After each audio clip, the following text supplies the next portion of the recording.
I normally don't rely too much on notes, but I have a lot of quotes. So just give me a moment and I'll be.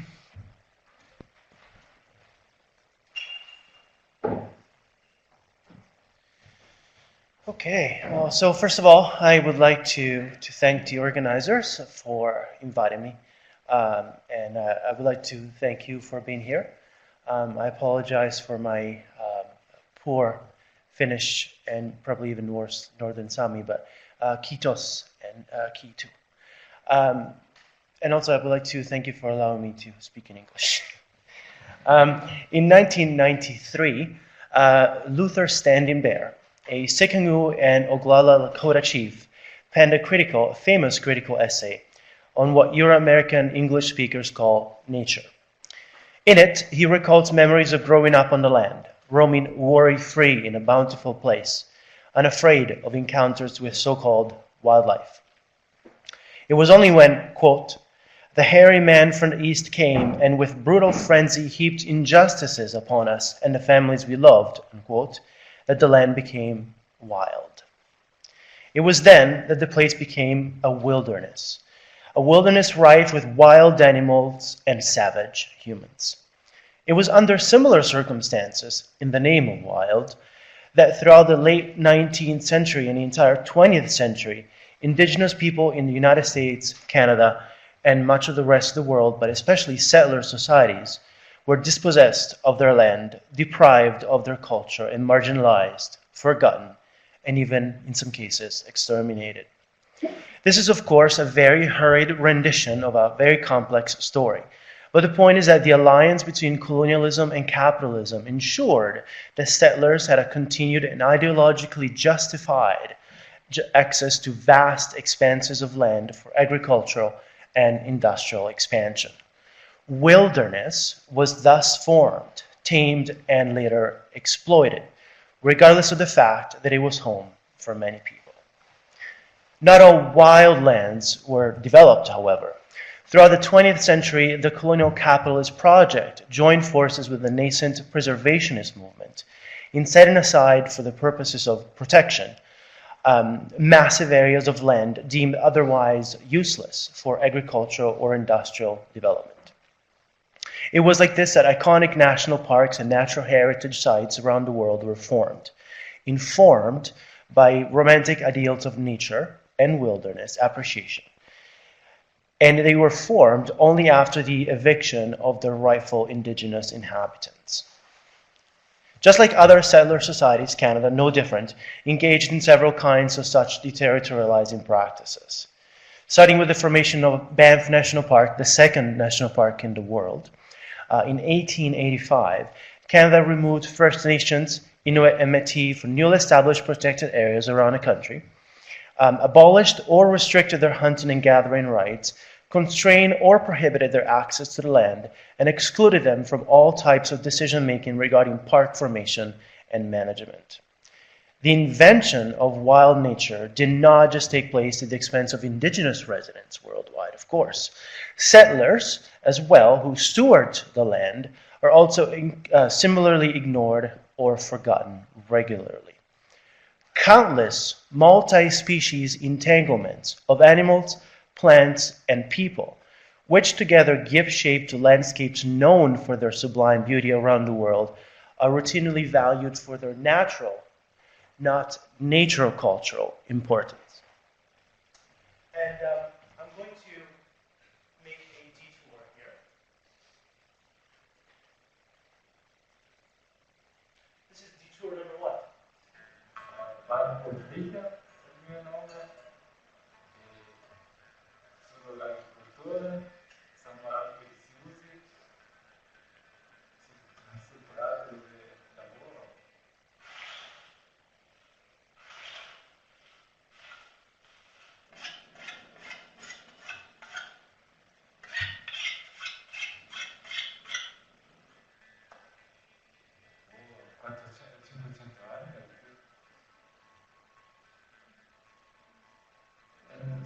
Una razza tipica del posto grigia alpina, ogni tanto che rimanda con che non diventa non si dimentica, non è specifica per l'arte.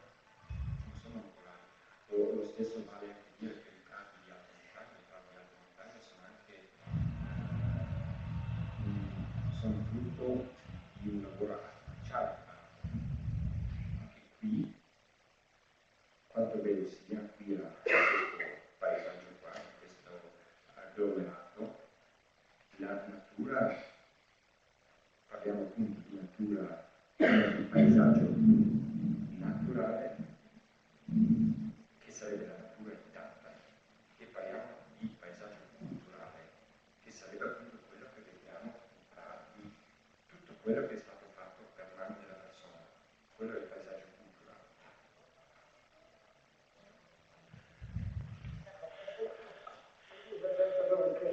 C'è quel coso solo di quella punta, quella è tua. Se Contadino non farebbe questa bella pulizia sarebbe veramente un disastro, perché questa erba secca in un certo momento, diciamo dopo metà agosto, tutto marrone, tutto brutto.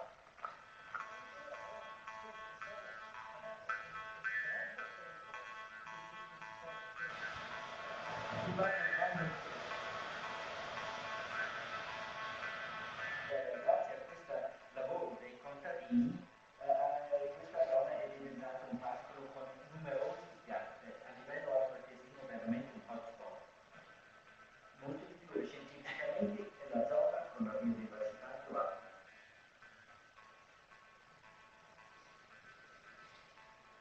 E come tutto nella vita è una questione di equilibrio. L'agricoltura e la mucca è essenziale, se no questo è bosco.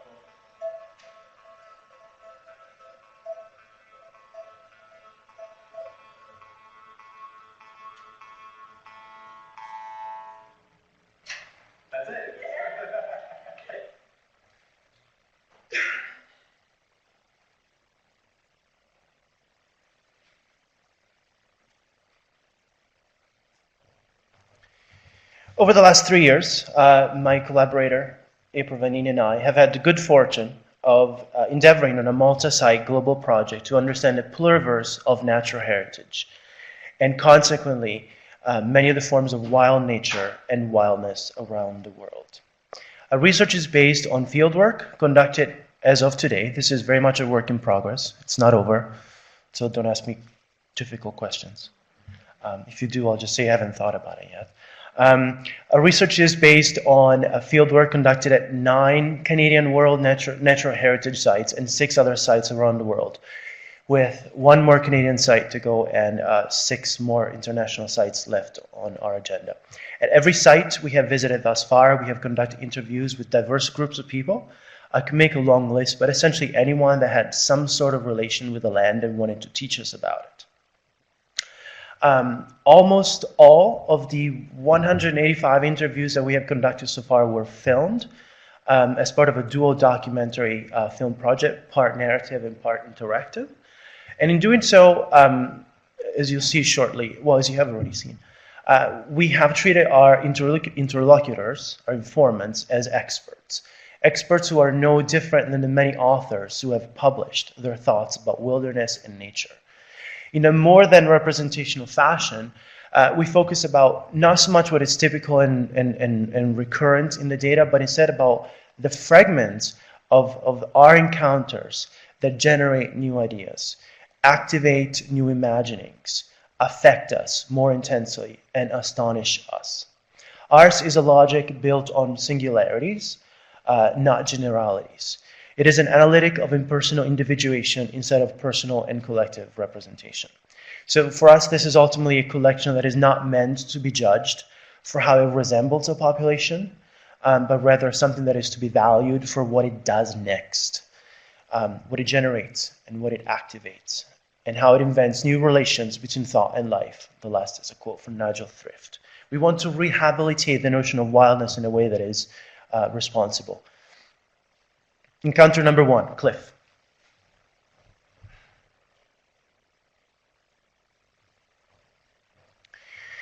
After obtaining a PhD in forest and wildlife ecology, Dr. Cliff White spent 20 years working with Parks Canada as a manager in ecological research and restoration. For the last 10 years, he has been working as a senior research biologist doing ecological consulting for various projects, including bison or buffalo reintroduction in Banff National Park, Canada. Cliff invited us to his home in Canmore, Alberta on a sunny January of 2017. And April asked him, Cliff, what exactly does wildness mean to you? This is what he said.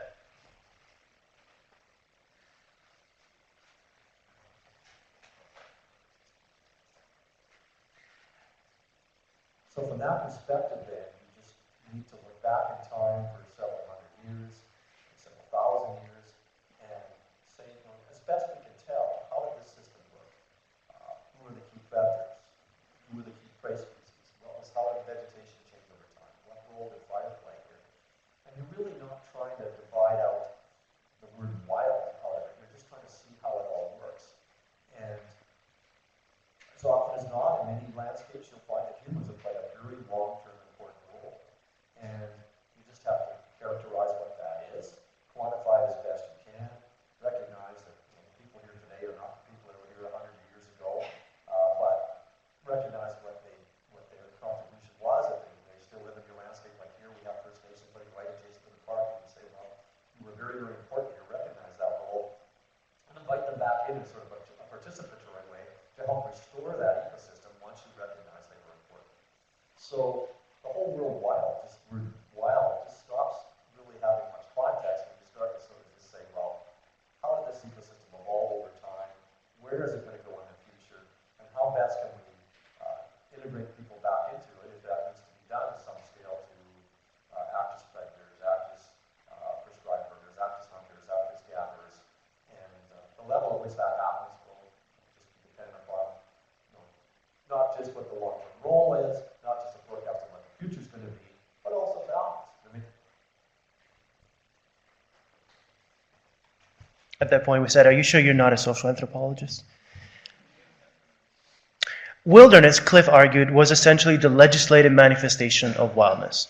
As a quality associated with a place, wilderness reflects the social values dominant at a historical time in a particular place, an argument made famous by, of course, William Kern and colleagues back in 1996, but others before him as well.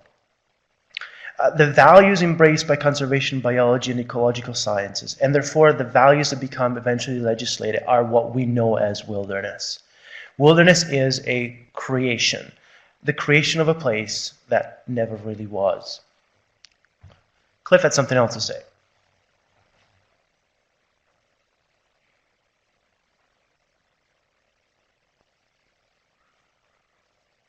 I mean, you kind of go, wow, look at how much this is, you know, if we'd spent if you had some river in the north and you had spent a month there 500 years ago, you might have seen, maybe not a lot of people, but you might have seen 20, 40 First Nations people go by you on the various hunting rounds of the year. You would find out who lived in those valleys. And now I guess they are truly wild. I mean, there are the First Nations that moved to communities hundreds of miles away from those valleys. You have to fly into them, you won't see anybody there. And you'll have this perspective that you're the only person that ever was there. And it feels neat. I mean, you feel like it is really, really wild. And then you almost have to feel sad in a way that there's a cultural part that's lost. And you're not going to see it, and we'll probably never see it again. Because humans have become creatures of comfort, and those places were a place that were kind of, especially in northern Canada and backcountry of even Banff National Park, these were very rigorous places to live. And yet, our species had found a way to be here and live here and become an important part of that landscape, and we'll never see that again.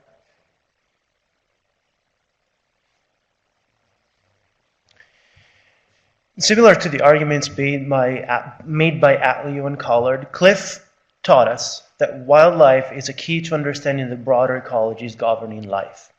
For Collard, wildlife is not something, and this is wildlife, two words, not wildlife, wildlife. For Collard, wildlife is not something removed from humans.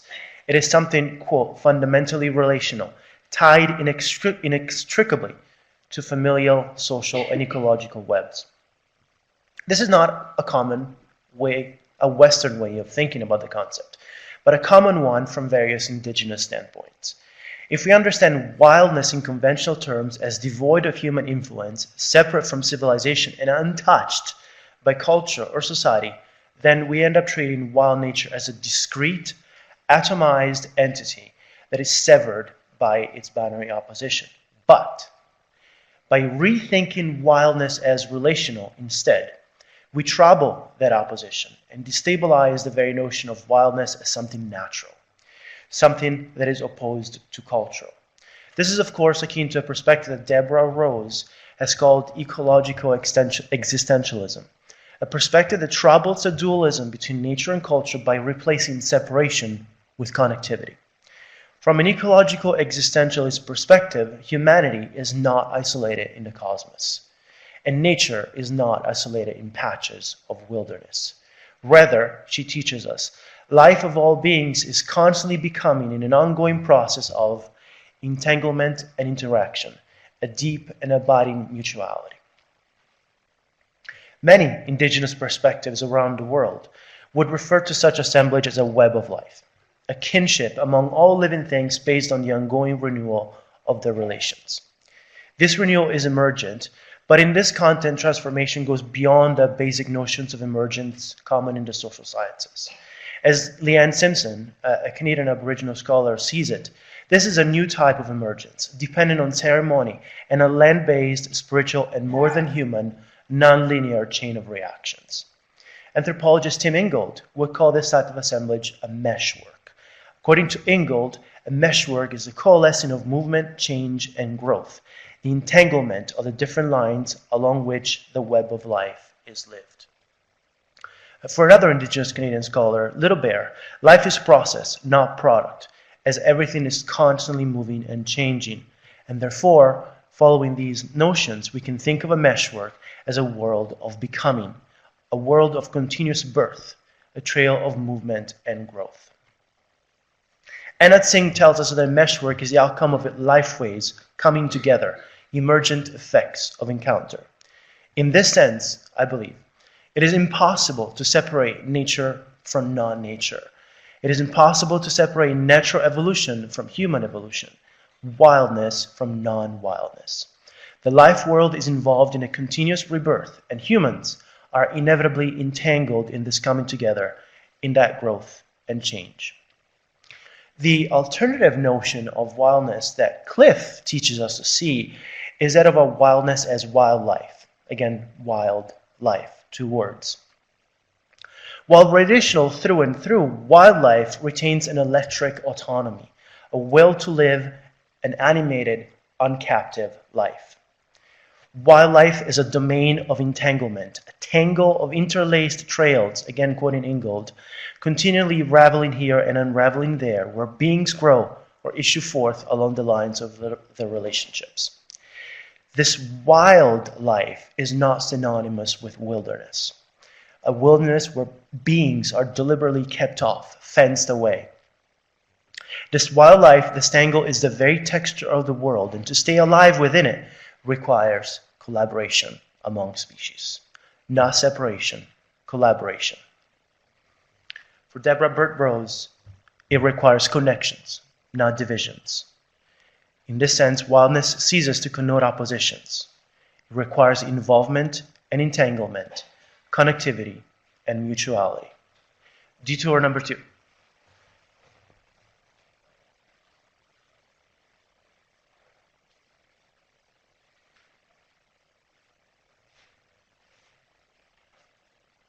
Given the weather outside, this is going to be painful to watch.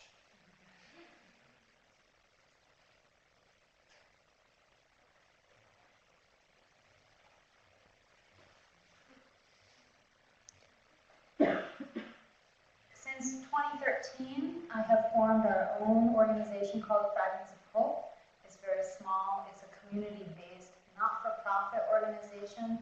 We primarily focus on coral reef restoration. We are primarily focused on the aquaporid corals.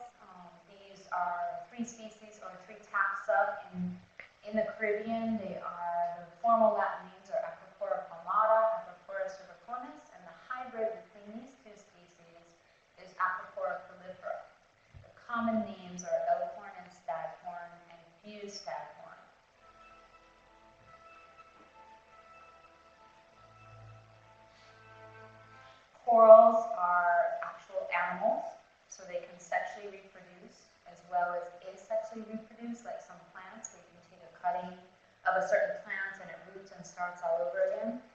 this is primarily how we're fragmenting the corals and restoring them. However, genetically speaking, it's important to have multiple individuals of each species so that they can sexually reproduce, because only when you have sex do your genetics recombine and do you have adaptation, etc., etc.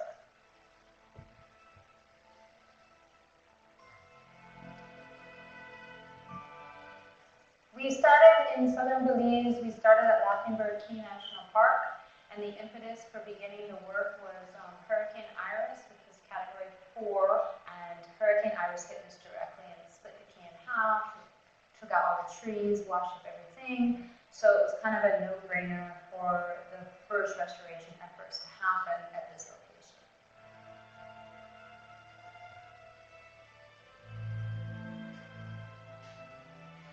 We have expanded. We started with just a few in-water nurseries. In fact, my work first started with just transplanting naturally broken pieces of coral from one site to another. So we had at one point 19 different nurseries in southern Belize, and to date have outplanted over 70,000 corals at Laughingburg Key alone, as well as several other sites.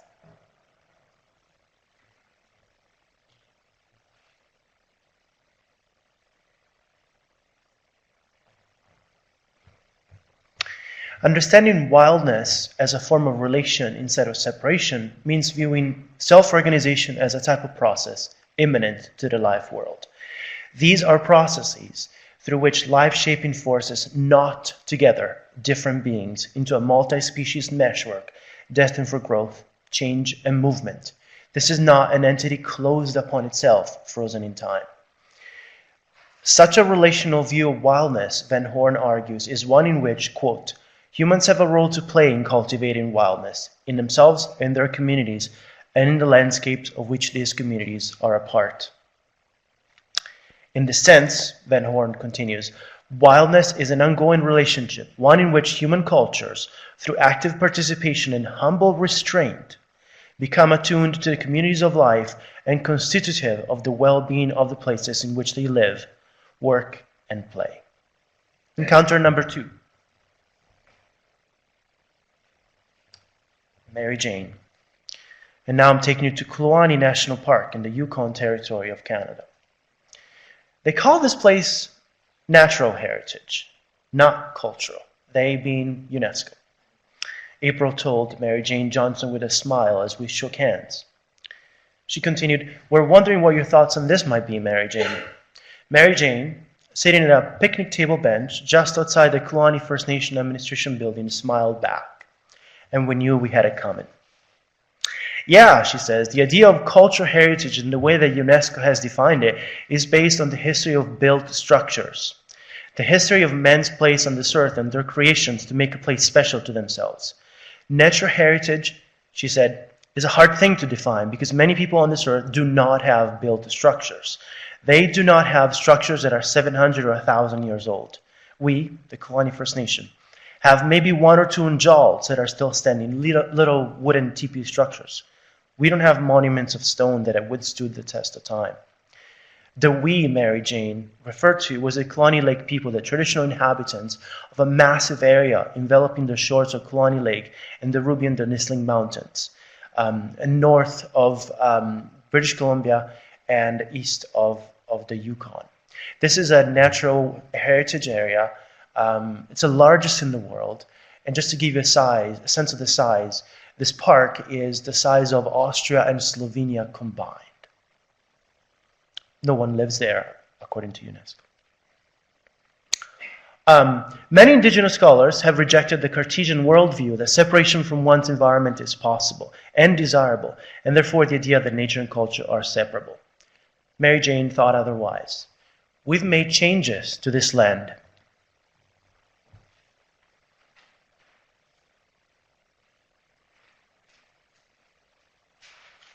From there, it goes back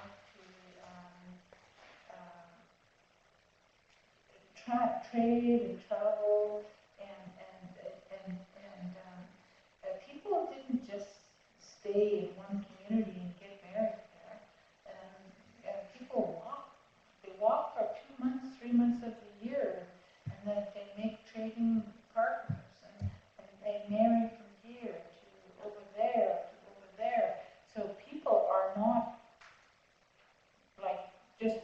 totally taught Southern Dejoni are totally thinking that they can go back in their lineage like that.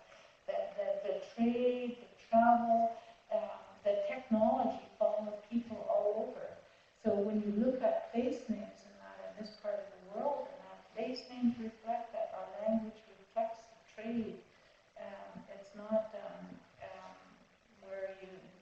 where you are from at that time that says who you are. When I go down and see some old fish traps down the Nizhda River, when I see old njals that are along some of the rivers or some of the lakes, and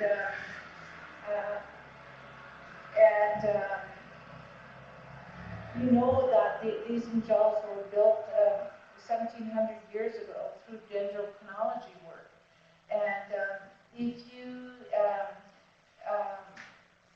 look at that kind of use of the land or use of the waters and that, by people putting those fish traps over in the Nizhda, like laying the rocks down across the waterway so that the salmon could come up it, they've changed the form of what is on the land by killing off so many beaver and muskrats in some of the waterways in the early 1920s and 30s and 40s, when the demand for the beaver was so high, and earlier too, because we traded down there with the coast people.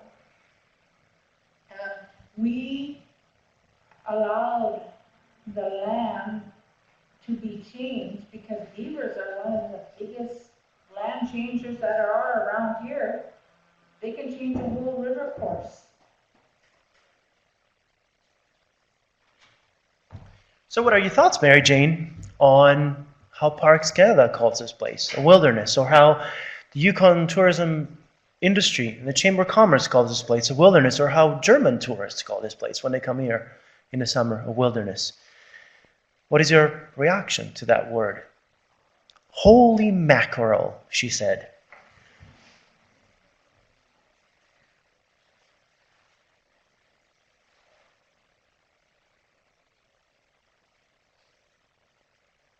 Good thing my uncle's not alive to tell you something different.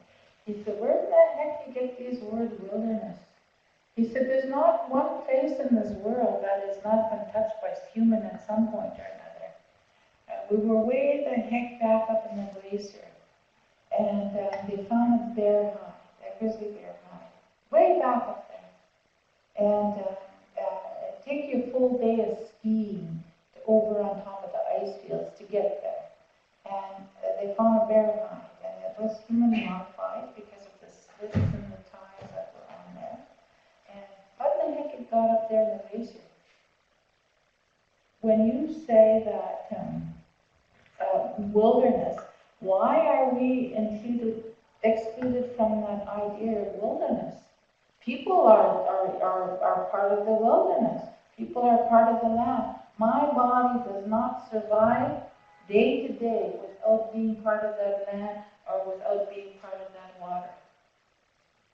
And find me one person on this earth who is not part of this land or part of that water where they live.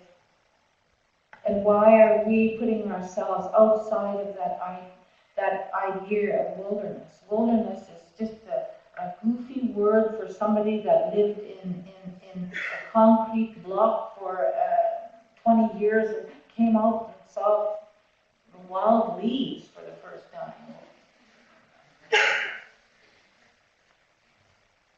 Indigenous philosophies, of course, have long held the view that the land is alive. Such worldview has typically been pegged as mythical by Western scholars, but more recent thought has begun to erode this attitude. And I'm really thankful to Rauna's presentation yesterday for teasing out some of these issues, even in the Sami context. Bringing it back to the Yukon. In most North American indigenous philosophies, every element of what we might call, in English, the ecosystem has, or better yet, is life and spirit. Spirit is utterly inseparable from life. The land cannot be divorced from either human or non-human society and is entangled in a multiplicity of life-giving relations. Life is spirit, and spirit is life. And because neither spirit nor life can exist without relation to the land, it would make no sense for us to understand wildness without morality and spirituality, or vice versa. And I'm not a spiritual guy. I am as soulless, as my mother would say, as anyone. But as in the academic sense of things, people who have a hard time with that notion, spirituality, have a much easier time with another notion, related, similar, vitality. A very popular term. So I'm going to use that word for a little bit. If we wish to go beyond the dualist limitations of the Western understanding of wildness, with its universalist tendencies, its disembeddedness from place, and instrumental attitudes towards nature, then we can learn new ideas from a combination of indigenous philosophies and posthumanist philosophies, and in particular the notion of vitality. Staying for a second a little bit longer on indigenous philosophies. In many North American and Central American indigenous cultures and languages, Little Bears explains that languages are verb-rich, very process and action-oriented. And in that life world, it makes no sense to build dichotomies between secular and spiritual, wild and alive and unwild, animate and inanimate. Everything, Little Bear concludes, is more or less animate. And if everything has spirit and knowledge, then all are like me, Little Bear says. If we all are like me, then we are our relations, my relations. Drawing from indigenous worldviews, Grignon and Kimmerer call into question the received view of wild as well. And they investigate the Algonquin language, in particular the Menominee language, spoken in parts of Ontario and Quebec. So quite a little ways from the Yukon. But in that context, there is no word for wild. But there was an interesting word, they say, pekuak, which means growing on its own. Growing on its own. It denotes the freedom that a particular being has to live where it wishes, they say. And they cite Jeff, one of their informants, who explained that for him, quote, when you can feel the aliveness of everything around you, using all your senses, you are experiencing wildness. When you feel that everything in the land is alive, you cannot logically think that you, as a human, are different and disconnected and above it all. You cannot think of yourself as the bearer of death, nature's death. We who are writing about this, or are thinking about this, want to think of wildness like that, as a relational aliveness, a relational autonomy, a vitalist freedom from control and captivity. So, what can wildness become when we re-envision it as a manifestation of aliveness? Well, we argue that one way to reimagine wildness is to view it as a type of vitality. Rethinking wildness as a form of vitality allows us to move beyond old mechanist understandings based on binary oppositions, and to rediscover it as a form of relational self-organization. Not a selfish organization that is easily contaminated by the presence of the human other, but rather an emergent self-organization that is open and indeterminate.